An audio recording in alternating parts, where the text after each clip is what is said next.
Pelicans lose 131-122. Have lost 6 out of their last 7. Will go 1-3 in the homestand. And JRE played a total of 26 minutes tonight. Smash the like button. Let's go. First took away. Yes, with this. Get your money's worth now. Presented by the Scott Vicknair Injury Law Firm. Have you been injured in any kind of accident, car, truck, 18-wheeler, hurt offshore? Scott Vicknair handles it all. Give him a call at 504-500-1111 for a free consultation. Yes, a free consultation. Always fight for the win. Jarrett and Chaz joined tonight, as always, powered by 4D. Jarrett, let's you know what? I want to go back in the first quarter because I think it's actually important to talk about the first quarter because I think it affected the fourth quarter. Yves Missi, Jarrett, he went up against Jared Allen and Evan Mobley tonight, and I thought he did an incredible job of raising his game. Look, there were times where he Mobley or Allen got the best of him, but there were also some really, really bright spots with Missi. I actually liked that he challenged Jared Allen on a dunk. I know Jared Allen blocked it, whatever. I love that he is not playing scared. He's challenging Jared Allen. He has some good footwork. I think end of the second quarter has a great up and under. The ref calls him out of bounds. He's not out of bounds. They were terrible tonight. But I wanted to start with Yves Missi because I think he's been absolutely incredible to start the season, Jared. This would have been a perfect game to really judge Yves Missi, right? And he was playing really well. I thought his activity was well. He had a couple monster blocks to start the game, right? Got on a break. It was the footwork to finish. There were just multiple instances, and he was playing against 2 other 6'11", 7-footers. Yeah, let's see if he can start a game against really elite talent in a team that's now 9-0, and you stopped playing him. Like even if he was going to get cooked, let him get cooked because apparently he's learning at a very rapid speed. Like it's like when somebody's just in a groove, you throwing whatever you can at them just so they can pick up on it because he's catching on. And then that just gives him more time on the court with who? Zion Williamson and Brandon Ingram. The more you play him, the better he gets. Why are you cutting out your own legs with this kid? Like, why? It just didn't make any sense. It made no sense. And the funny part is I was actually listening to the game, like the first quarter on the radio, Chaz, but like he had some incredible plays. I think he was keeping some plays alive, some beautiful footwork. And then, we're going to talk about the JRE minutes, but how this is why I hate the scheduled rotation thing. You can't have a scheduled rotation. You got to watch the game and go from there. That's why I hate these scheduled rotations and so on and so forth. Clearly, Yves Missi tonight, Chaz, was a game changer. I mean, he finishes the game in 19 minutes, finishes the game with 3 blocks, 4 rebounds, 4 of 8 from the field, 10 points. Like, clearly, he had a good rhythm going tonight, and you just decide not to play him the second half. Shout out to Yves Missi. He has a real talent for getting offensive boards. I think that's incredibly important with this for this organization, for this team. He didn't look overmatched out there. He looked like a person who was at least equally strong and talented. Jared Allen is one of the best bigs in the league. Evan Mobley, he's emerging and coming to his own balls. So, it was a matchup to where you're already shorthanded. So you wanted to put yourself in the best position to win. You've lost 2 games. But to me, it's about communication. Like with Willie Green and Zion, shout out to Theo's. Theo's is incredible. So I got off work earlier today with Tony Genovese, good friend of mine, nice hardworking fella. And we went to Theo's, to get a bite. Their lunch special is incredible. So we're sitting down with a couple of pies and we're talking about this movie we saw a while back. And it just reminds me so much of Willie Green and Zion. The movie's called Casino, right? And I remember when the great Joe Pesci, he was like, at least you could do is return my phone calls, right? You got my money. So Willie Green, Zion, you got our money. The least you could do is return our phone calls. But he didn't stop there. It didn't stop there. Joe Pesci said, I figure tomorrow I get up early. I walk on down to the bank and I crack your fucking head open. Right? This is what Joe Pesci said in the movie. This is what Joe Pesci said. Right? And then he said, by the time you get out your coma, I'll be getting out of jail. And I'll crack your fucking head open again. Because I'm fucking stupid like that. I don't care about jail. I don't give a fuck about jail. So sometimes, it's about communication. Willie Green, you gotta communicate. Zion, you gotta communicate. Yves Missi, he was playing well. There was no reason to substitute him out at the end of the game, especially considering how bad JRE was playing. So yeah. What killed me, Jarrett or Chaz, whoever wants to go first. End of the third quarter, I think, is that when? No, Zion, whatever. End of the third quarter, it's a back and forth game. Jerry clearly is not producing. So I'm like, okay. End of third quarter, you're surviving. I think it's like an 8-point game. I'm thinking here comes the lineup change and Messi will start to the fourth. Nope. First possession of the fourth quarter. Shot goes up. I think it's Sam Merrill. JRE is guarding Evan Mobley. JRE couldn't guard him. At one point, we had to put Javonte Green on Evan Mobley because JRE simply couldn't box him out. First possession of the fourth quarter. Shot goes up. Mobley gets the rebound. Kick out 3. That's how you start the fourth quarter. We got 200. What? 200 So people we got smash the like button. People. Yes, hit that like button, y'all. Go ahead, Justin. Talk to him, Coach. We got Coach Knapp in the building. Talk to him. But this goes back to just how are you watching this game? And look, I've been following Twitter all day or all night during this game. Everyone clearly is talking about Yves Missi. The broadcast is talking about Missi. The radio broadcast is talking about Missi. Twitter's talking about Missi. Instagram, whatever it may be. And you played him 19 minutes tonight. There was a beautiful play in the third quarter. Missi comes weak side, pause, swats it at the rim. We go in transition. I think someone gets fouled, maybe even an and one. Everyone's off the bench. Even you got Zion Williamson diving on the floor. The fans are in the game. Excitement's happening, and you take him out. Insane. Unacceptable, to be honest with you. Unacceptable. What was the reason for it? Does anybody have an answer? Was he in foul trouble? How many fouls did he have? What, Yves Missi? I'm looking at fouls. I think he had one foul. He had one foul, one turnover. I think it's just a pattern of behavior you've seen with the young guys. Even tonight, Jordan Hawkins didn't get to start. Could have been potentially due to his injury and some minutes restrictions. But the Yves Missi thing, it's like, I like Javonte Green. I thought he had a good game, but in that situation, you really had all the scoring you needed on the floor. You didn't really need to spread the floor anymore. You needed stops, Chaz. You needed stops. You needed some stops. You were trailing. You're playing from behind. Pause. You're trailing. You put up 122 points. Stopped. You score 122 in a game, you should win. You should win. Technically, yeah, but also I know Cleveland's a juggernaut offensively. Yeah, I think they're a really good basketball team, especially right now. Shout out to Kenny Atkinson. Shout out to Kenny. One, Yves, his strength is help side, right? Like his ability to change people's shot trajectory. Like when he came out of the game, the Cavs were just trying to get in the paint, and then it was swing, shoot. Like that was their offense. If you don't have anybody to at least be a deterrent. I mean, even a Cavs broadcast was talking about Yves, especially in the first half. Like, another one. He's just going after everything. That just is MO.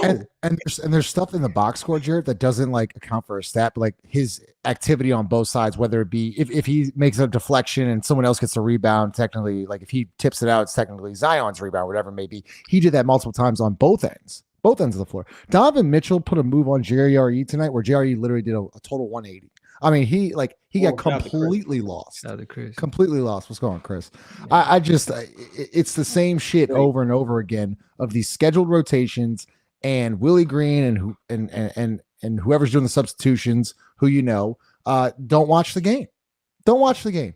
Clearly, the flow of the game was Missi, and they put JRE. What? Hold on, Jazz. I know you're about to say something funny, but think about this. The last couple games we've watched, this team has started slow.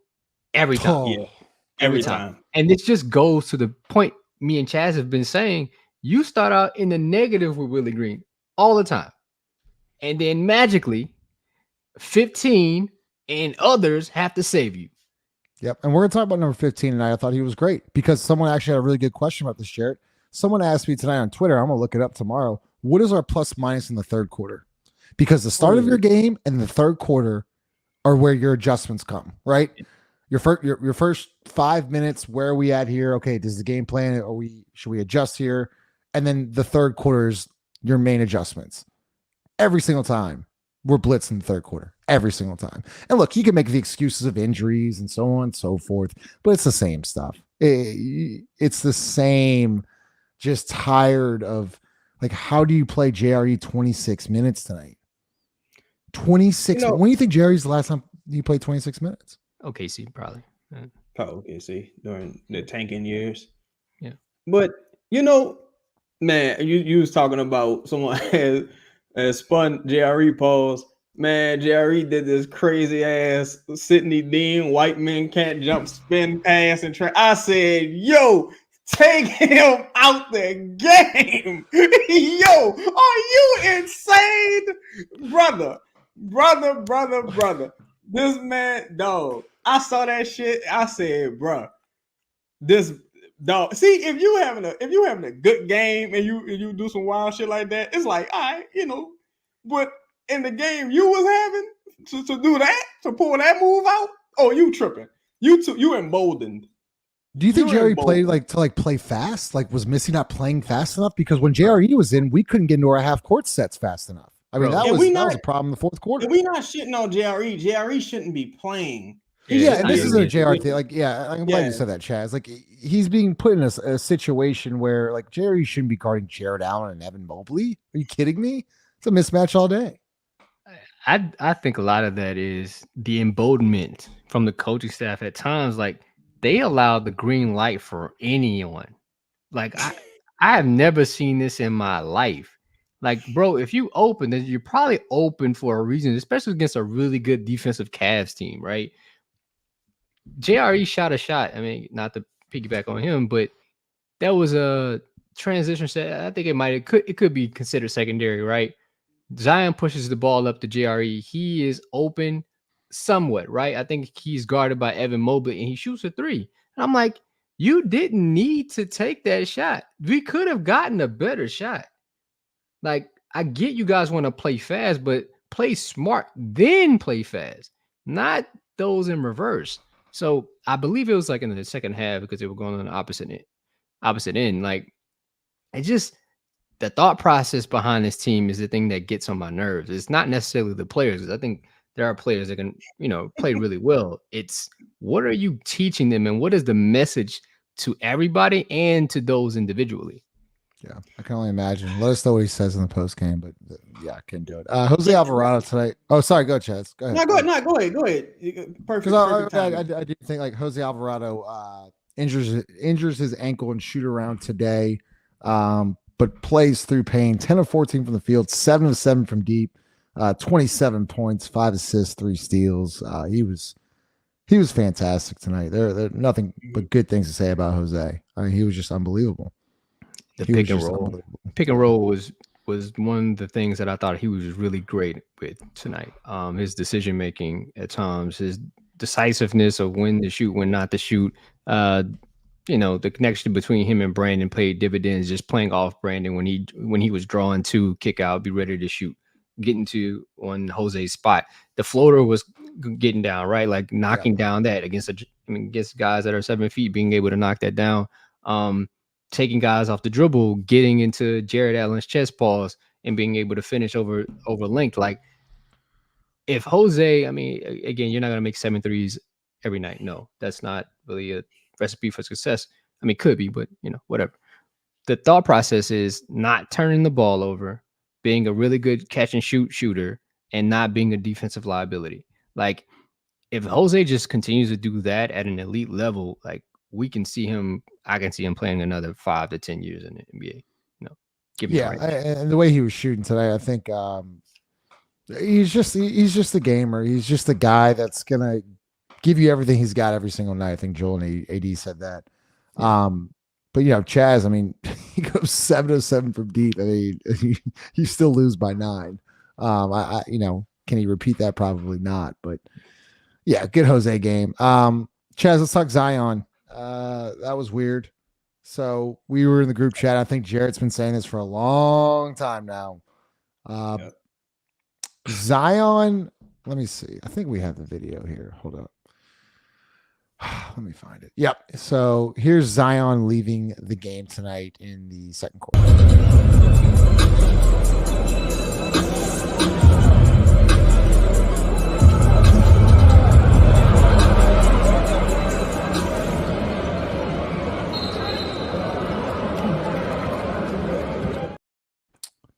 Yeah, I don't Ches, I guess initial thoughts on, when I saw it, I'm like, oh, he's done, right? Because you've seen that so many times where he's head down, goes straight to the locker room. You think he might have pulled something. But then, as you said, it's like dinosaur bones when they return, finding dinosaur bones, as you said on Twitter. But Zion then returns back. But what do you think, I guess, happened in that situation? Maybe we'll get clarity in the post game, but interested to hear your thoughts.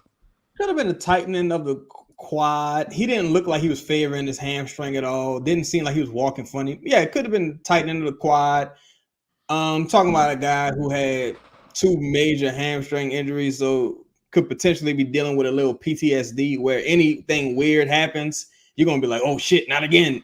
And I think as a fan base collectively, we all dealing with PTSD. Because I think once we saw that, I mean, your first thought is, man, I hope this dude is all right. I pray he's all right for his own sake on a human level. But after that, you like, enough. Like, let's stop this charade. And I think I was shocked to see him come back and play the way he played. The crazy part is when he went down, what made it even more unfortunate, though, the worst thing about Zion injuries, he don't never go down, pause, in a bad game. It's always when he's playing well, giving great effort. Like in that, before he got hurt, I thought he was playing really well. Like the energy was there, rebounding, steals, diving for loose balls, etc., scoring, making those free throws at the in the first half. Then that scary shit happens. But overall, I thought Zion had an incredible game. I would say he had a better game than maybe even the Pacers game. And I want to talk about his game, but Jared, you bring up a good point because I think, look, Jared's been saying this for a long time now. This whole having him play 5 minutes and then subbing him out, sitting him down, and then bringing him back in maybe with 2 minutes left, and then another break, and then bringing him back in instead of, Jared's talking about getting him on the bike, keeping him loose. As you see, literally Zion Williamson going in the tunnel. Brandon Boston is on the bike. There's a bike right there next to the bench. At some point now, Jared, you got to, whether he got scared or not, the situation is real. He's got lower extremity problems. Okay, he's got hamstring issues, quad issues, whatever it may be, tightness, soreness, whatever it is. You got to keep him loose or let him go for an extended period of time instead of starting him really hot, then he goes directly cold and then goes back hot. It doesn't work. It really doesn't work, and something has to change. Man, to be honest, we've seen Zion get injured over the course of years. I'd pay the bet. I'm sorry to cut you off, but you said shows us not good communication between Willie and Z. Willie was asked about it in the post game. He said, I don't know what happened or how he was feeling. I just know he went to the back. Willie Green don't ever know nothing. So he didn't ask him at halftime? Yeah, say, hey, what happened? You okay? No one came back and brought you the message, motherfucker. What's because he went out at the beginning of the second quarter. Like your initial question as a head coach, like, hey, what's going on? Like, what happened? Sorry, go ahead, Jared. We'll talk about this. This is stupid. It's like Chad said, there's no communication. There is no communication between these two or between the two entities, right? Whether it be Willie Green, whether it be Griff, the organization in Zion. It just seems like they don't have a great space of communicating. Right. But back to that point, you can't have a guy warm up, play, sit that already has hamstring problems, and then decide to go back. Like you're basically setting yourself up for failure. Because I believe most of Zion's injuries really happen, in my opinion, in the either second quarter, like when he's coming off the bench, or at the beginning of the third quarter after halftime, because he's sitting for an extended period of time. Because usually in the second quarter, he's coming in at the probably mid second quarter ish to finish out the first half. So what's funny, Jared, they've changed it up now. So they used to last year, they would take about the 6 minute mark to start in the second quarter. Now it's even even better. They take him out at like about the 7-minute mark. He sits for about 3.5 minutes by just sitting, and then comes right back in. And then you have the end of the quarter. And usually you have like a timeout or something like that. Yeah. Something has to change. He has to go to the bike. There's a bike right there. I think they need to bring in somebody that is familiar with like track work. I think those guys are like the best guys when it comes to like hamstring strengthening and understanding like hot, cold, up, down, like, because whatever they're doing on the basketball side just isn't working. You got to find something else. It's just not working at this point. I think and it's funny, at one time he used to ride the bike because there was a meme like video about it. It was like, look at Zion on that bike. And it was like, oh, it's because he's fat. And it was like, yeah, it might be that too. But he also needs to stay active and keep moving. A lot of it has to do with his preparation as well. But that also goes with you can only deal with who you're dealing with. Yeah. You can't deal with this imaginary person or the person you want this person to be. Deal with who you're dealing with. You know what I'm saying? And you gotta to me, it's just organizationally, just everything just is so difficult. And if it was just the Pelicans and the Saints were thriving, that would be one thing. But it's similar issues. Like a story came out with what's the running back we got, man? I used to know all the Saints. That's Kendrick Miller. Oh, Kendrick Miller. Hell no, not Jamal Williams. That guy. But Kendrick Miller, he got put on IR, and it was like shocking to him. And people in the organization were like, why is he on IR? Like, it was a confusing thing, supposedly. And whether he should have been on IR or not, it's still miscommunication in the buildings. It's like, so funny you bring this up, Chaz. It's so funny you bring this up. Did any of y'all watch Darren Rizzi's, who's the new interim head coach of the Saints? Did any of y'all watch his presser today by any chance? I didn't. So he had admitted, he goes, look, it's no secret. We've had a lot of soft tissue injuries. I am now changing this up to where we have a ramp up. Like the media member asked, like, hey, why did you change up the stretching thing? Like usually the media members come in during stretching time. He's like, yeah, we changed that up today. We have a lot of soft tissue issues, dealing with the Saints. We are now doing some type of ramp up period that he learned in Miami, where he's now getting the players individually, getting them warmed up, different type of routine to where like we're changing this up. And it's just like, we literally just hired a physical therapist. So what I don't understand is something needs to change. And like I keep seeing a lot of these comments, right? Like we need a new medical staff. Well, let me get this straight. If the player is not going to take care of himself and do everything he needs to do necessary in order to play in the game, that's also on the player as well. And that's been an issue inside the building. I don't have to like single anybody out, but if you catch my drift, like players also have to take care of themselves as well. You can only do so much. I think there needs to be, you can't just put it on like a medical staff to give the medical staff all the responsibility of just having players ready. Like there's so much to deal with. I think there needs to be more than just a medical staff. There needs to be a performance staff as well. And actually branch that out into multiple assets and have multiple people communicating about what actually needs to be done from a medical standpoint and also a physical therapy standpoint. It can't be just one person handling every issue that a player might have in 82 games. Right. I just think you got to get new voices in the building, bro. You just got to. Shout out to the Cavs fans in the building. Yeah, I see shout out to Cavs fans. Appreciate y'all pulling up, man. Y'all got a fucking badass team. 9-0, man. Yeah, appreciate y'all. Yeah, definitely hit the smash that like button. I'm just, that sounds kind of crazy when you said that. Just you was like, don't forget to smash that like button. It's the emphasis you put on smash, but look, it's Wednesday. It's been a long week. hopefully Chris Connor. Hopefully Chris Connor. But but to me, man, it's just like it's the building. There's no respect for the chain of command in the building. Everybody running wild, doing their own thing. You know what I'm saying? It's just the player responsibility isn't there. The respect for authority, the leadership isn't there from the coaching staff. To Chris's point, bro, you can't say I don't know. You just can't say that. I gotta watch this presser. Someone's got to update me on this presser. That is insane to me. Like as a head coach, you have 4 quarters to figure out what happened. You don't know what. Well, did you talk to Zion? Did you talk to Amy who walked back with him? Did you talk back to other? I mean, isn't there? Don't we have a doctor, right? Allegedly, we have a doctor on staff too. I think he doesn't want to know. He probably don't want no culpability at all. Like, I don't want to know. Willie's bad in the presser, man. Willie never wins a presser, man. He just never wins. I mean, lose the game and the press conference. Saying doctor's orders is crazy.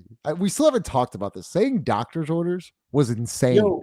But see, here's the thing too. I forget who posted this. It was somebody in the local media was talking about how the Saints will retain doctors that Oshner let go. Like, you know what I'm saying? And like it's a real weird old boys club in on airline. And if you're doing that with your secondary with your main organization, I know you don't give a fuck about your stepchild. So like, man, that's why I just feel like you need new voices, period. The struggle with the Zion Williamson issue is when he plays, the dude is incredible, but you can't trust him, right? And it ain't like you can't trust him and you can trust everyone else. You can't trust nobody. So there's zero foundation. That's why it almost make you want to say, all right, how about we just revamp everything and get some people that at least we know we can trust this thing. Like, you got rid of Aaron Nelson. That's communication, Chaz. It's communication. That's really we've been saying this though. And it's efficacy, Justin, because if I'm Zion or if I'm Herb right now, I got a problem with the organization, especially if I'm Herb. Like, and I got to keep bringing this up, bro. Like, for real, y'all said that injury was day to day. Looking at it in live action, I can see initially when it happened, it looked just like the Drew Brees injury. Motherfucker, you dive on the ground, someone dives on your shoulder, your armpit hits the ground, and and I don't know if I would trust the carryovers from, and it's not Aaron Nelson, but I don't know if I would trust the carryovers from that administration either. It got to be teamwork. The player got to take responsibility. The organization got to take responsibility, and you got to get Griffin out the building. That's what it comes down to. Hey, my bad, Chaz. I was just gonna say, from 2000, think about this. 2021, the value of the team was 1.5 billion. 2020, the value of the team was 1.4 billion. Sorry. 2022, 1.6 billion. 2023, 2.6 billion. 2024, 3.1 billion. It's worth $3.1 billion. Imagine making that kind of money, putting the least amount of effort in. It doesn't tell you like, hey, I'm making this much money. I don't get paid. Like, I'm good where I am. It goes back to the small things. And like, I personally think small things lead to bigger things. Yeah. Today, once again, this has happened multiple times. The New Orleans Pelicans Twitter account, not only do they post up that bullshit like, oh yeah, Will Guillory's going to line up tonight or whatever. Like, they can't even get the time right of when the game starts. Today, 8 a.m. Game time's 8 p.m. I'm like, why are we playing at 8 o'clock again tonight? No, it was just a typo. So they delete that. They did it again last week where they put the wrong team. They put the official team Twitter account. They put the wrong team. We were playing like the Warriors. They put like the fucking like Magic or somebody. I'm like, no, we're not playing the Warriors. We're playing the Magic tonight. You can't get the times right. Tonight they're doing the intro. The music is not on. It's just there's no music in the arena, and it's just a video board playing. It's just the little things that this franchise doesn't do on a daily basis, and now it leads to I don't know what's wrong with Zion. Zion Williamson, he's your best player. He is like your $35 million man. What do you mean you don't know what happened? Justin, it's one thing to lose the game, but you lose the presser all the time too, man. It's just we spoke about this in the chat before we get back to like the product on the court. We talked about this in the chat, right? And me and Ross was talking. I was like, bro, the Pelicans are a money-making mechanism. Yeah, they aren't like a business necessarily. It's just a money-making mechanism because they don't do anything businesses do. Businesses rebrand when things aren't working. The Pelicans don't even have no new jerseys. Like the Pelicans are just, they don't really necessarily care about what the fans want. You're lucky if you could catch the broadcast on TV. You know what I'm saying? The music ain't working. Someone said You like know, Pelicans Plus like didn't have like audio for the first like 4.5 minutes tonight. bro, Zion Williamson still getting introduced first. It's a lowbrow organization. Ever since the old man passed away, bro, it's just been bad, bro. And you know, Todd, I know Todd, he's going to be a special guest on Shark Tank soon. I got an idea to pitch for you, brother. I got an idea to pitch for you. Talk to him. I got to talk to you, brother. Yeah, I mean, like it's just these frustrating things. Like Zion getting introduced first again. I mean, are you just trying to piss him off? Like, clearly he's frustrated. Whatever. Smash the like button. Appreciate about 300 people in here on what's today? Tuesday? No, Wednesday. Appreciate it. Hold on one second, Justin. I'm sorry. Lito, shout out to Lito. He just tweeted something from Terry Kimball. Shout out to Terry Kimball. This is him Terry's asking. been great. Yeah, he's been excellent. This is him asking Willie Green why This is him asking Willie Green why his little cousin Javonte Green was guarding the bigs at the end of the game. Pause. Last 4 minutes of the game, you employed a small ball lineup. I think at one time Javonte Green was going Jared Allen. Just kind of what we're looking to see out there the lineup to close the game out. Try to create some more space for us offensively. Then defense, switch screens to try to just keep guys in front of us instead of being in rotations. So really, at the end of games, we want to try to get to a small lineup if we can. So it was an opportunity. That is stupid. That is stupid because for one, you're saying you're trying to get to a small lineup. That's like, okay, we just hit 15 backdoor cuts in a row. We scoring every time. All right, that's working too much. Let's go to our small ball line. It's like, no. The small ball lineup didn't work. Do what works, coach. Do what works. Like, why are you forcing the issue? They're not going to adjust to you. No one's shout out to Green, but no one's guarding him behind the arc. Brandon didn't shoot well. No one's really guarding him like that behind the arc. So you're not creating this mythical space. Do you realize? I don't mean to cut you off, Chaz, but like Donovan Mitchell and Darius Garland were just they were just driving at will when Missi was out. I mean, just driving. And so you're here to tell me that we're gonna put Javonte Green on for offensive space? You gave up 131 fucking points. Eventually, you're gonna have to get some stops. Yves Missi was your best option at center tonight. Sometimes you got to read the room. Sometimes you got to read the game and analyze that, hey, small ball ain't working tonight. I know we want to play small, but it ain't working tonight. We have to adjust. And that's my problem with Willie Green. He doesn't adjust. He doesn't adjust. We lost the rebounding by 13. 13. Justin. He doesn't adjust before the game. He doesn't adjust at halftime. And he definitely doesn't adjust in crunch time. He's one of the worst coaches in crunch time. That isn't me talking. It's a fact. It's an absolute fact. He's had one comeback win in 80, whatever it is, 89, 90 games. He never had one comeback win last year. Not one. Analysis. That's that right there. Hey, you Justin? Analysis. It's just unbelievable, man. Hey, Nap. You Justin? Yeah. Go ahead, Five. No, just it all goes back to Griff and even Willie at this point. Like it's almost as if they're trying to self-sabotage, right? Like it just doesn't make any sense. Nothing adds up. We don't believe the lies anymore. Like, well, we really didn't believe the lies in the begin with. We were always questioning it. I guess that's probably why we're not in the building anymore. That makes no sense. Yeah, we're the problem. That makes no sense when you got shots, you weren't able to make certain things. Like, I think you just needed to go with what was working because one, you don't have the luxury of playing. You don't even have your full lineup. So you just need to put your best playing players out there on the court and try to see if they can get a win, not try to out scheme because you didn't do that anyway. Like, how can you try to out scheme someone when you haven't out schemed them all game? Like, Like you thought just because it was going to be the last 5 minutes of a game, you were going to figure something out magically. Like it doesn't work that way. And Kenny Atkinson is pretty fucking smart. He's a great coach. He's a The great Cavs were coach. at no point worried about the Pelicans. They didn't No have any fear about anything. They methodically got to what shots they wanted to get to. Whether they made or missed, they continue to go back to it. That's just what good basketball teams do. And we're not one of those.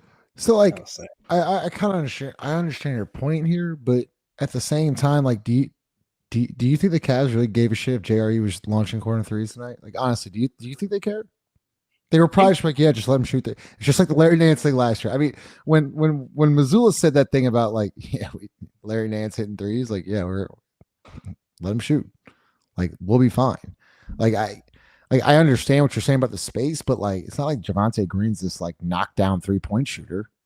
And this isn't a shot at Javonte Green because I thought Javonte Green was fantastic tonight. I'd love to talk about Javonte Green, but we continuously lose because you're just outcoached every single night. Every single night. I mean, transition. The Cavs are a transition team, and they burned you multiple times tonight. Burned you. To start the third quarter. Once again, small thing. Start the third quarter. Cavs going a 7-0 run. Game's tied. They go on a 7-0 run. Boom. Immediate timeout. Instead, he waits one more possession. You get Yves Missi trying to go an in and out move from the top of the key, bangs it off the backboard. Cavs go out, 3-ball. So instead of a 7-0, it's now a 10-0. Then you take your timeout. It's just he's always one step behind. Always just one step behind every single night. I do want to talk about someone positive. Brandon Boston, Jared. Ooh. Brandon Boston. Ooh. Listen. That young man can hoop. It just makes sense when he's on the court.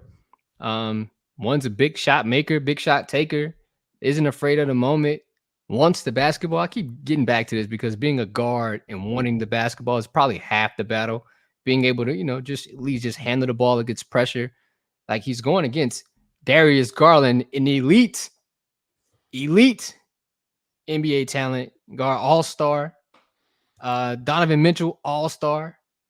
And he's not just getting smoked on the other end. Like, no, he's going right back at him. Right back at him. So he said Chad, son. Like dude can play, and it's not really just the offensive stuff for me. It's really like defensive energy. Like he is guarding people 70 feet, right? Like he's picking up past half court, like and they're giving the ball up. Like don't want to deal with this right now, right? Like just a guy that wasn't playing NBA basketball and to be playing now. Yeah. And then he's showing his top of the key three. Yeah. Top of the key. Yeah. Yeah. I really think that's the testament. He has an incredible handle, especially compared to the guys on this team. I think his game is a testament to, again, he comes from a really good organization in Cali, the Clippers, coached by Ty Lue. Played with some incredible players and Paul George and Kawhi that had to add a lot to his game. And there's opportunity here. So he's seizing the opportunity. He had a stretch where it was like the game was getting rough. I'm like, but came back, hit some clutch buckets, specifically that snapback three. It seemed him, Hawkins, and Zion have a great chemistry. Yeah, it's a really good chemistry with that particular that guys. I'm glad you bring up those three guys because those two guards always are moving off of Zion. So Zion can make decisions where Hawkins he'll throw it into Zion and he'll either chase it or reposition, pause, and then same thing with kind of Brandon Boston where they're both spaced out and they're if they're overplaying it, I'm a back cut and then Zion can take that. And then it's also just constant movement. It's hard to guard. I like. It looked like they've been coached before. It looks like they've been coached before. Hold on, if you exclude Jose, you got Zion by Coach K. You got Brandon Boston by Cal. You got Jordan Hawkins by Dan Hurley. Just man. And shit, Boston, and he had a good NBA coach in Ty Lue. Oh, yeah. That's why I'm like, man, imagine if I'm just like, dog, if Zion never had a good coach, or Brandon would have had a good coach out the gate instead of like the Luke Walton experience, like you talking about just different players. Like I think, of course, it has to be some buy-in there, but I really hope. I think his spot on the team is solidified. It's just a matter of how do you get him to that official contract, and I think that's going to have to be via trade. So Chaz, kind of walk us. I'm glad you brought that up. How does that how does that work now? I'm not very good with the contracts or anything like that. I looked at it. Boston's on a 1-year deal. I don't think his contract is guaranteed. No, I think he's on a 2-way. Isn't he on 2-way? I think he's on a 2-way. Okay, so he's on a 2-way. Yeah, I think he took the final 2-way spot. Yeah. So right now, with them waiving Matt Ryan, I think they could have the opportunity to sign Brandon Boston to a real contract. But the issue is they over the tax right now. They're still over the tax. And even if DeJounte doesn't return, they'll still be roughly like 800 G's over the tax. So it's just a difficult situation to navigate for a team. And this certainly ain't a tax team. This damn sure ain't no tax team. So now you got Hawkins, who's played himself on the roster. You got Boston, who's playing himself into a mainstay on the roster. And it's like, all right, so what we doing here? You know, he needs a real, because you can't let this dude walk in free agency at this point. You need all of that possible and good guard play possible. So you can't let him leave. How old is he? 22. Young, huh? Yeah, he ain't that damn young. That's why people was like, yeah. That's why I'm laughing at Chris. He was like, that's Chad's son. I'm like, I had him when I was 6. Like, shit. Brandon Boston can play, man. He's nice. Yeah, I like him a lot. All right, so phone line is open. It's pinned. If y'all want to come up, talk 45 seconds. Hold on, we gotta get the likes up, man. Before time out. How many likes we got? We have 100 likes. Shout out to you, Jeff Brown, Cavs fan. Shout that out ain't enough. And I see, guys. By the way, we see the super chats. We do appreciate it. We do this at the end of the show. So appreciate the super chats. We will get to y'all's comments. Likes ain't enough. Open up the phone line for the next 15 minutes. So if y'all want to join, talk about whatever y'all want, ask any question of these guys, come on up. We'll talk about it. Chaz, Brandon tonight, not great. What do you have? He had some tough shots, but once again, 9-20 from the field, 2 of 8 from deep, 5 assists, 5 rebounds, 20 points, 2 turnovers. I just probably was okay. I feel like the last few games, the shooting's kind of been off. Kind of trying to get to his bread and butter where he could figure it out, but the shoot is been really off the last few games. They call him for a lot of these offensive fouls, and I don't know how many of them are really deserving. Tonight was a rough chicken shit. Night. But it's like every damn game. It just seemed like he's slowing down a bit, and he could be tired. Been carrying a hell of a load pause of the offense, especially while Zion was figuring it out. It just, I don't know. I kind of feel like he's kind of regressing. Grub. I'm sorry to cut you off. This is a great point. This is a great point. Ingram had 0 free throw attempts tonight. Zion had 13 free throw attempts. Jordan Hawkins had 4. Brandon Boston had 4. That is one thing. I'm glad you brought that up, Grub. But that is one thing, Jarrett, that and Chad's talked about this last year. He is not getting the free throw line. And he's a good free throw shooter. He's not like a bad free throw shooter. You would think, especially when you're struggling, you're 9 of 22 of 8 from deep, you'd want to attack the rim and get to the free throw line. I don't think it's him not wanting to get to the free throw line. He does get called for a lot of offensive charges because, I think his extremities are pretty long paws and he has the ability to almost elbow people in the face. So he kind of almost is reluctant at times. And he doesn't get the benefit of that doubt because he's not embellishing calls as well. So and also, does he really have the space to try to get downhill at times? Yeah. Because if he's seeing 2 off rip, he's got to get rid of it. I think if the Pelicans want him to shoot more free throws, I think they need to give him the ball in places that, like the mid to high post, or he can kind of operate from there. And I don't know if they're giving him any, I don't know, like incentives, like, hey, we need to get to the free throw line X amount of times this game. Like, what are his benchmarks per se per game? I love the fact that he had 8 attempts, even though he wasn't shooting the ball from 3 very well, still being able to shoot the ball. But can he mitigate the, mid range and kind of convert some of those into, getting to the bucket? I almost feel like Brandon in the last few years shies away from contact. I don't think Brandon likes contact because there's been plenty of times have a defender in the air and he won't initiate the contact. Yeah. And even like, you can say like the first step isn't really there to like, get to the line, but he's such a linky player. He should have long strides. At least he should be showing the ball like a SGA and getting hit across the arm. Like it should. He's not crafty. He's not crafty. I'm glad you brought that. He's not like very crafty, like SGA or like even James Harden. I hate that Luka, move. Yeah, like Luka, like the rip through move, right? Like you think Brandon could. Yeah, like it's a good point. That's actually a good point.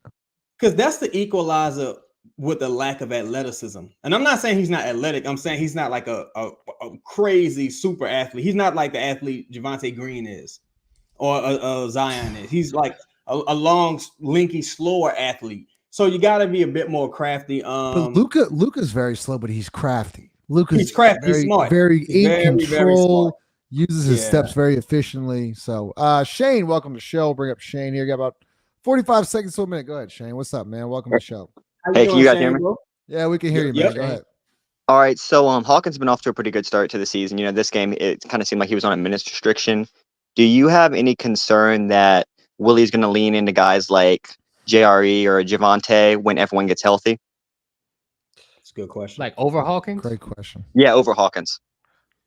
I don't think so. Appreciate you, Shane. Not JRE.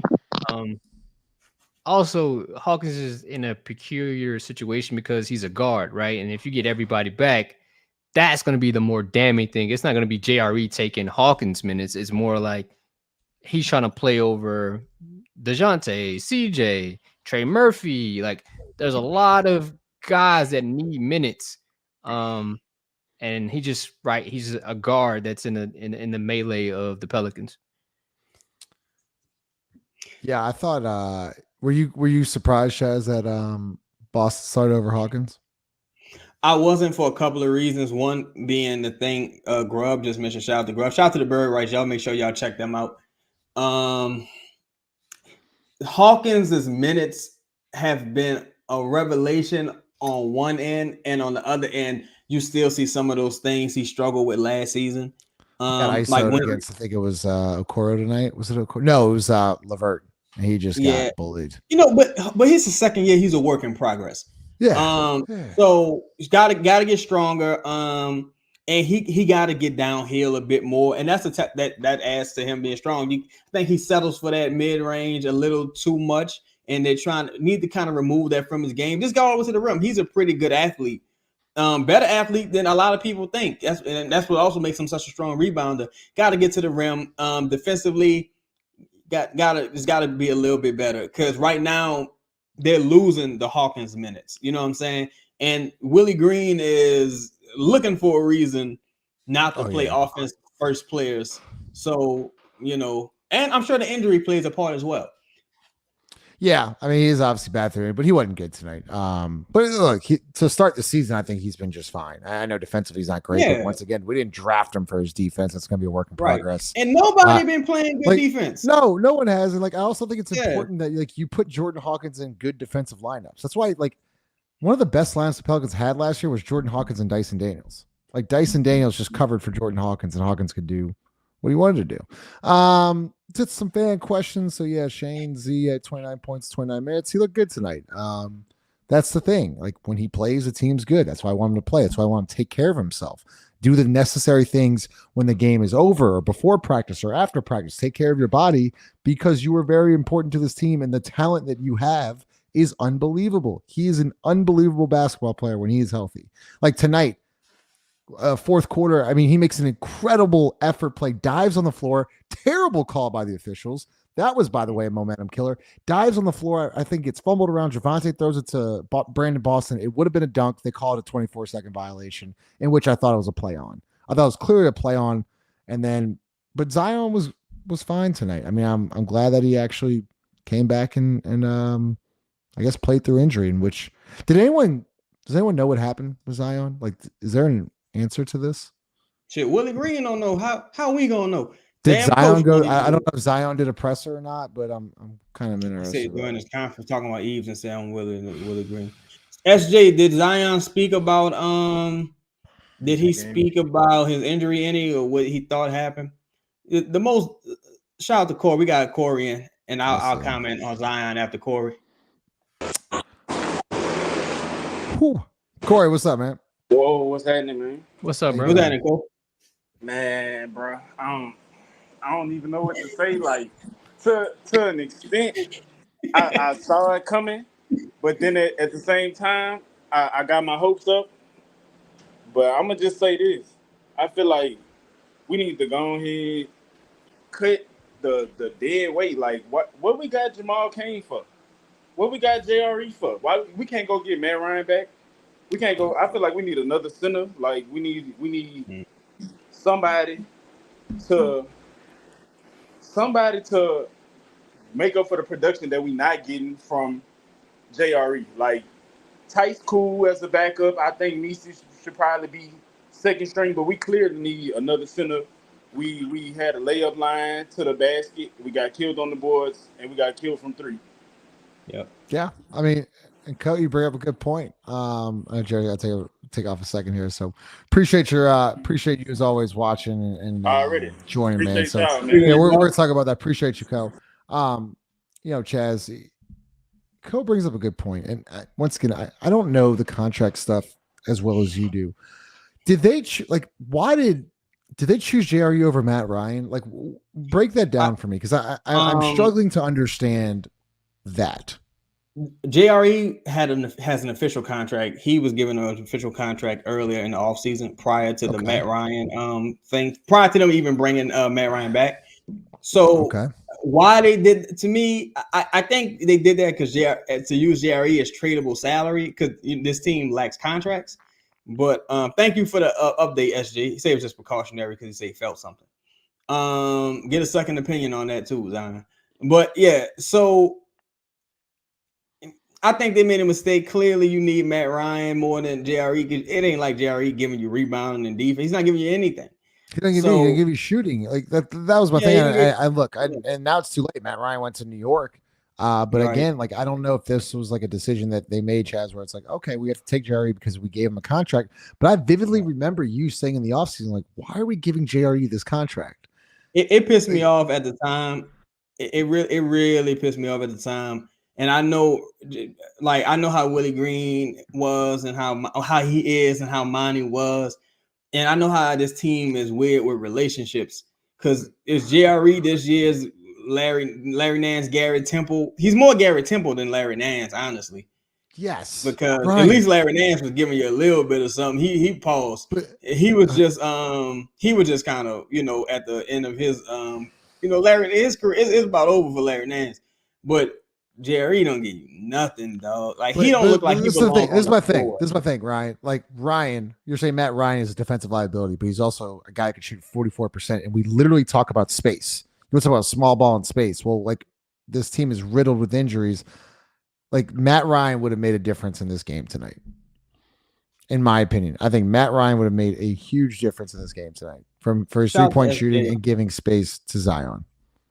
Yeah, Jared. No, I was just saying, like, Matt Ryan isn't like a slouch on defense either. No, he tries really hard. He tries really hard. Yeah, I think he's smart. Understands angles, positioning, especially like boxing out. Like, he could have added value to this team. It's just what the team valued, right? Did they really value shooting? Because if you're saying that you value shooting, but yet, we're talking about Hulk fighting for his life, and that's your best shoot. Like, it's almost the same thing on opposite ends of the coin. Like, what do you really want to do as far as like your organization and your team moving forward?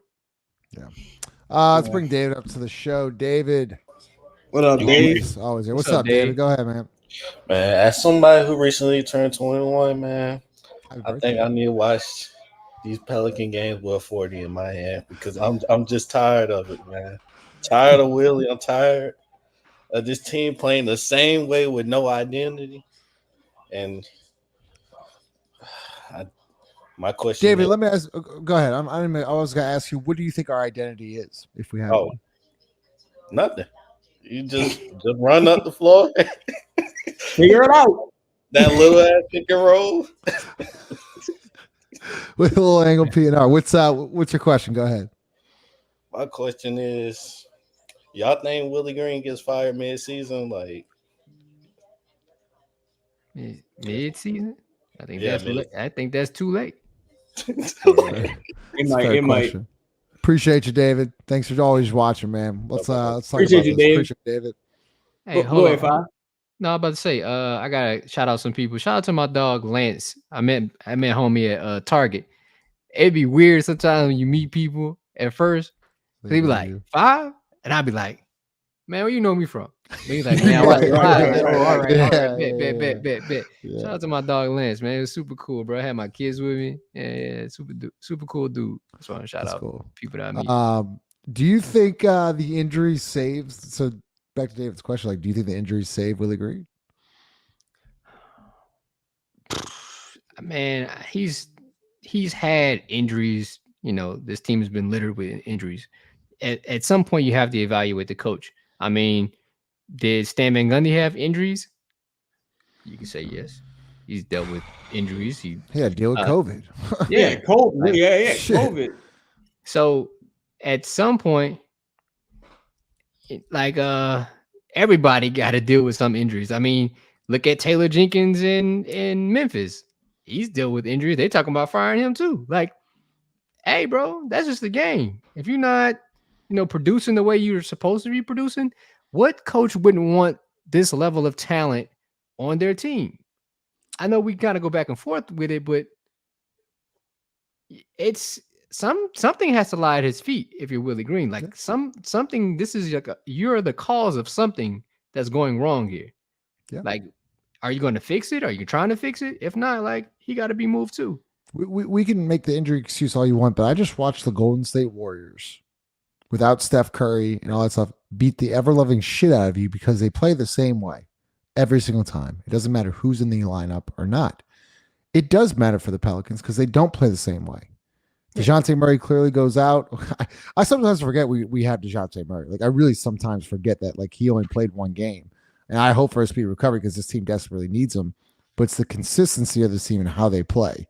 I don't know, man. I do think that they can use the excuse of injuries saving his job. But if they keep losing at this rate, Chaz, like, I don't see it, bro.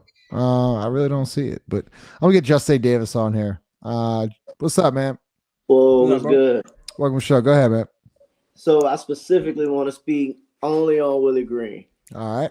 We've been knowing since they hired him that he's been terrible. Literally since they made the hire, he's been terrible. He probably wasn't a great assistant in Golden State because you pick up none of the tendencies from Golden State. You got too much of Monty Williams, which you could tell by just watching him is too much of Monty ways, in my opinion. Zero feel for the game, which is sickening, and I think it's getting even worse than when he first got here because at least he was a rah-rah guy. Like, now you can't even rile the troops. Like, you're supposed to be a defensive-minded head coach. They can't keep people out the paint. You don't even play the defensive center. Like, the one thing that you hung your hat on is kind of like with Dennis Allen. The one thing you were supposed to be good at is the defense. And if you can't even get that right, now what we going to do? If you look at Zion looked defeated. Like, yeah, he got his own problems, but would you want to go play? And the last thing I say, because I know y'all kind of keeping it short, is Brandon told you, if you listen to his press conference to end the season, hey, man, we winning most of these games off talent. Right. Off talent. So that's a shot. Like, and he was pissed with Willie when Willie sat him in the in the Laker. Was it the Laker game? I think it was the Laker game. Yeah, when he benched him. Lakers game when he So- benched him. BI coming, and then he hung him out to dry in the playoff series. Hey, BI got to figure it out. Well, how about you run some sets? How about you do something? So you just got to read between the lines, man. I think the team, they tired of the dude. You got to make the change. Appreciate y'all, bro. Appreciate you, man. Always bro. here. Appreciate you. Send me an email. We're gonna send you a care package. Appreciate you. Gotcha. He actually brings up Jesse Davis brings up a really good point.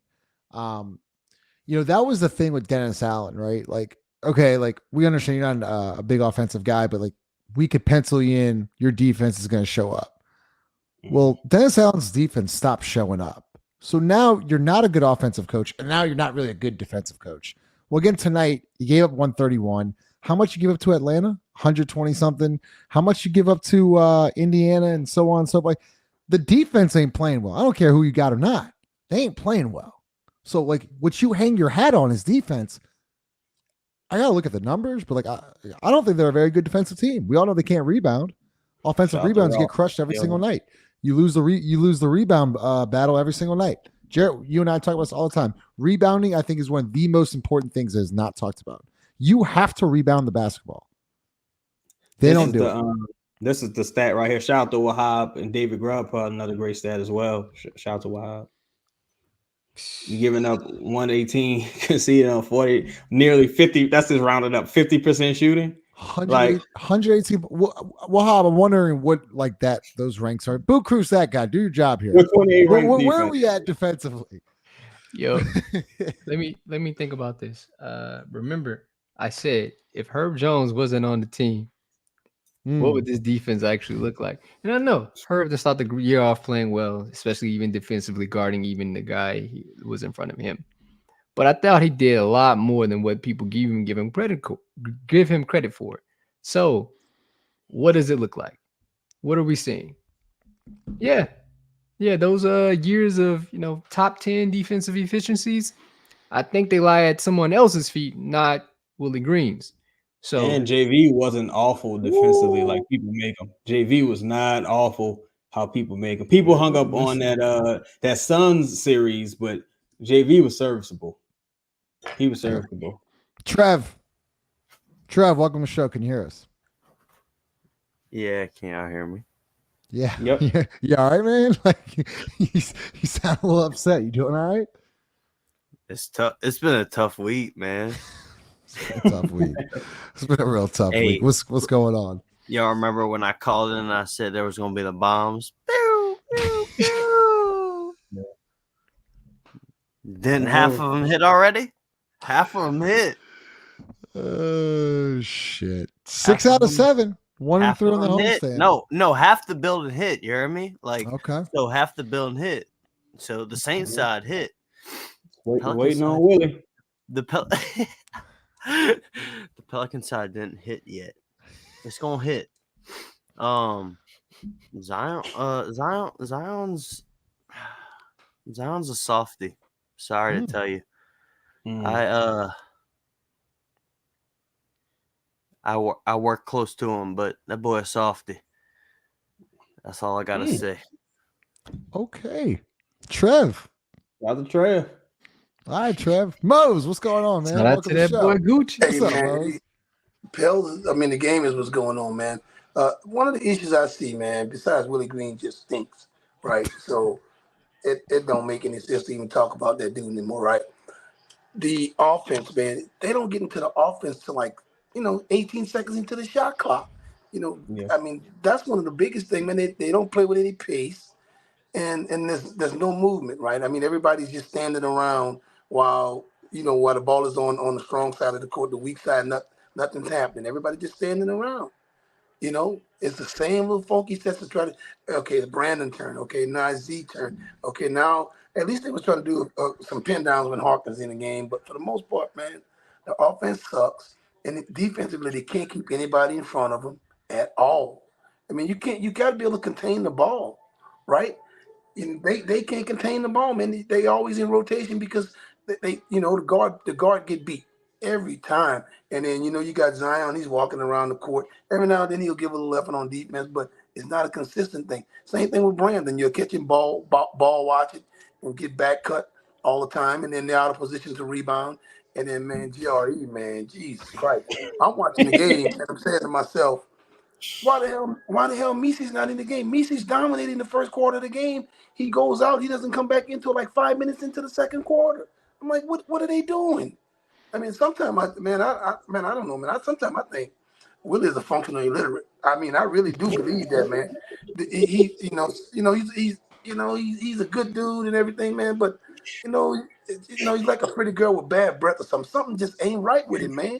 And to me, he has no feel for the game whatsoever. I mean, no feel. Everything is like, okay, he paint by numbers. In other words, you know what I'm saying? Dude, deviate from whatever. Read the game, okay? If Missi's 20 years old? Something like that. Yeah, he's young. Man, think about it. You guys are ballers. Man, when you're 20, you go to the gym and play basketball all day long. Right. All day long. You're in the midst of a homestand where you have a rest day and everything. Dude, let that dude run. Let him run. I mean, I don't get it, man. I just really don't get what he's doing, man. Man, Willie got to go, but to me, Griff got to go. Gail Benson finally made Mickey Loomis do something on the Saints side, man. I believe the bottom line is, man, you got a bunch of incompetent dudes just sitting around drawing them paychecks because they don't have anybody. They don't have to live up to any standard because no one's holding them to any standard, and that's the problem, man. That's the problem right there. You get away, man. Think about it. You go look at every franchise that's playing in any sport. After 3 or 4 years, if you hadn't done anything, man, they get you out of there. Man, here in New Orleans, bro, it's a lifetime job. Right. You got a lifetime job, man, where you don't have to produce anything. You just get on the mic and say some slick stuff, and then everybody here is supposed to be stupid, right? We our heads screw on and off down here. That's basically the way they treat us. Like we just dumb, man. People got to make some noise. People got to make some noise about, you got to do something. To me, like I said, Willie has to go. Nice story, nice guy, man. Hey, man, you had your shot. But he got to get up on out of here, man. At this point, you got basically the same roster for the last, 4 years?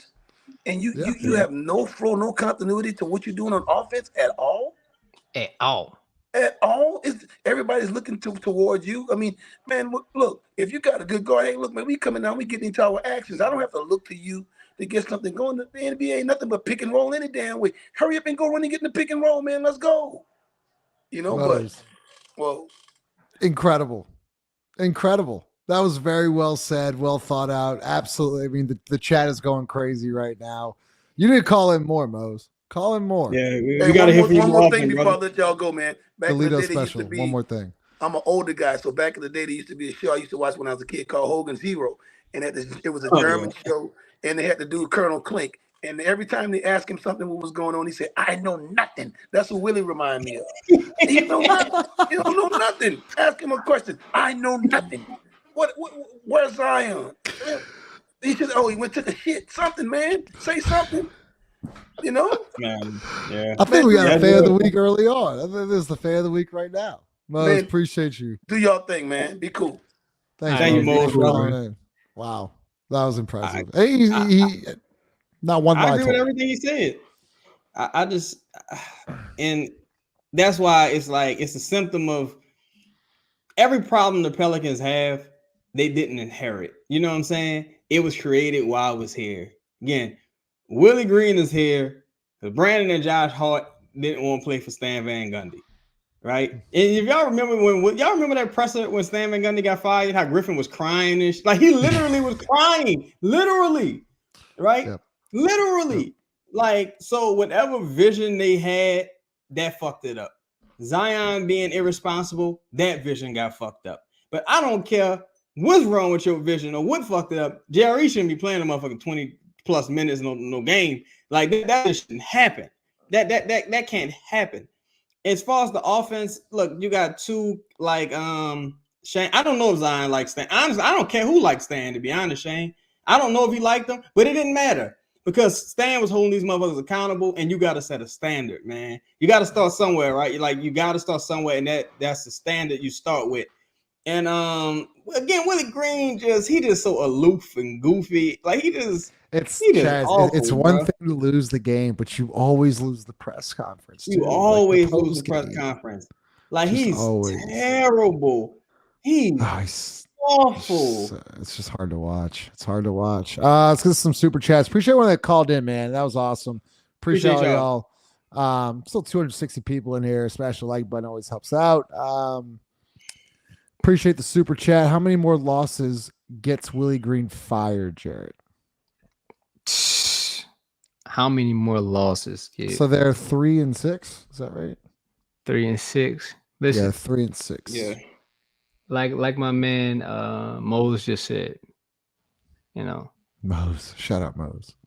I see nothing. I know nothing. Oh, I love this show. I think the 20th should be Willie Green's last name. The 20th, what? November 20th or game 20? November 20th. Chaz, how long have you had that circled? Now I just looked at the schedule just now, and I'm just like, because of course, you don't expect these injuries to get like this. Yeah. But it's like looking at the schedule, I'm like, look, bro, you played Orlando. They hurt, but you play Orlando. Brooklyn playing some ball right now. Then you play, OKC. Hey, Chaz, look, you go on the road, lose Orlando, then you come back home and lose to Brooklyn. Yo, it got to be over. But see, that's the thing. I think you got to lose these three. Let me see, because they got Denver and LA at home. Yeah, then you play Dallas and Cleveland on the 20th. That's a back-to-back too. Denver and LA is a back-to-back. And then you play Dallas and Cleveland is the back-to-back. Wait, Denver and LA is the back-to-back, and then you play another back-to-back in Dallas and you go on the road in Cleveland. I think you gotta cut the cord right there, bro, and just ingratiate whoever the new coach gonna be, if it's Borrego, and start ingratiating him to the roster so you can evaluate him with what you got going on, because you might not like what he got going on, or you might really like it and you'll get more data. You got to collect data now. Season is a wash. Once everybody got hurt, season's a wash. You got to collect data now. Yeah. Space African Jesus, appreciate the super chat, guys. Really didn't know why Garrett Temple was starting games in 2022. That's an actual fact. Why should we expect he knows anything? I don't really like. I don't have a response. That was perfect. Yeah. I don't even know what to say to that. Let's get a couple more fan questions. We'll get out of here. From Chris Chaz, would you be opposed to this move, BICJ, before the deadline? Before the deadline for picks, build around our lotto pick, the Bucks lotto pick, Trey Herbin, Hawk, decide on Z and DM later. I think that's exactly what they should do. Truthfully, I think at this point you got to try to extract as much value as you can from your pieces. Brandon's playing well up until this recent stretch, showing his willingness to shoot the three. There's plenty of contending teams, but that probably would like, to take a chance on Brandon Ingram, because you got Denver, they got injury things going on. Couple other teams got injury things going on, like Indiana. CJ, that CJ probably is more of an off-season move because him being hurt kind of hurts his trade value. And I think you evaluate whatever. Look, if Zion get hurt again or he shit the bed, you can't trade him anyway. So you forced to deal with him in the offseason no matter what. But if you can get a lotto pick in this draft and potentially two with the Bucks looking the way they're looking, you got to play for the future, man. Play for the future. Like, fuck it. It's funny. Fans are starting to catch on to this, Jarrett, but it's a little thing. But why do the Pels keep switching up the order of the intros? Zion should always be last. Trey, it's such a good point. It's just what we talked about earlier in the show. It's this franchise doesn't know how to do things right. They just don't, and they never have. Go ahead, Jarrett. No, I'm just saying, like, if Trey, I'm gonna ask you whatever. Who do you think is in charge of that? Who is pushing this message to whoever is in control of the announcement? Although a very, very little thing, minute thing, this is also important about who do you say the team is for? That all matters.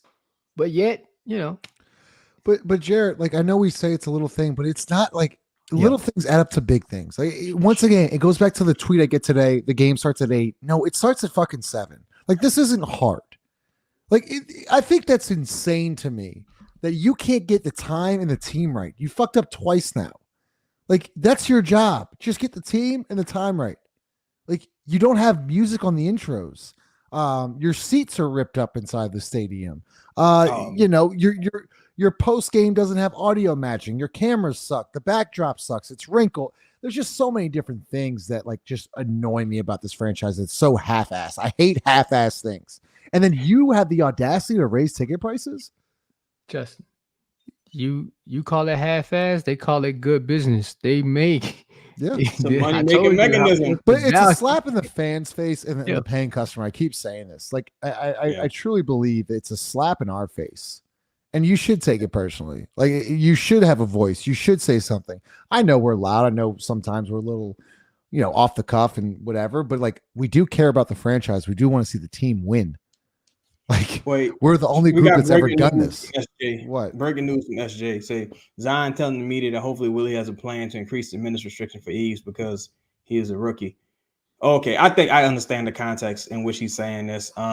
They probably asked him why, you know, what he thinks, and Zion's like, yeah, I hope he plays more, you know, some shit like that. And it's like, bro, these dudes, they probably respect Willie Green as a man, but they tired of Willie Green. It's over. They tired of Willie Green, bro. Hey, like, if you can't see that, Stephanie, appreciate your comment. Do y'all think this team can turn the season around when they are healthy?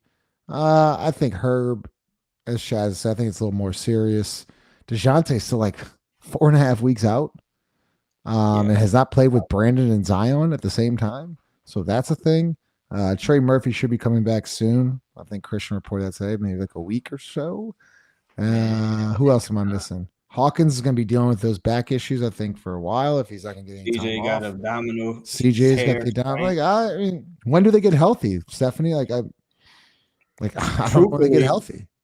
Truthfully, I don't think you want to turn this season around. Like I always say, David Griffin has the best bad luck ever. Like, this is an ideal situation for this team. Like, this team has been needing to like totally rebuild and destruct for a while now. A couple people asked about the value of that Bucks pick.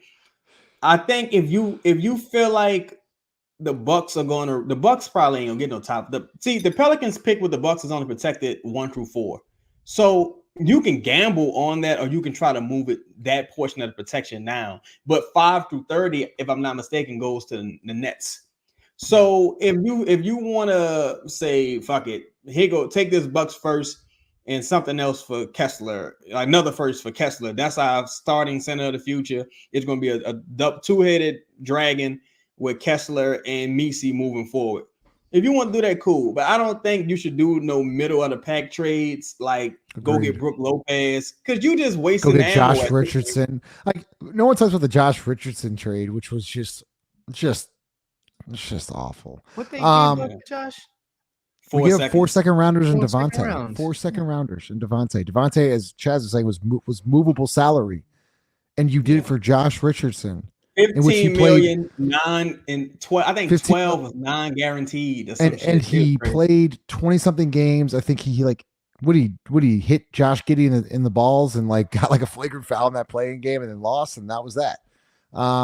Shane, I always appreciate you. Super chat. Appreciate Shane. I got a season derailing. I ain't got a franchise derailing yet. We'll go last one here because Shaz, I think this is actually an interesting point. Part of the tweet tonight that said, you can't convince me that JRE is better than Carlo.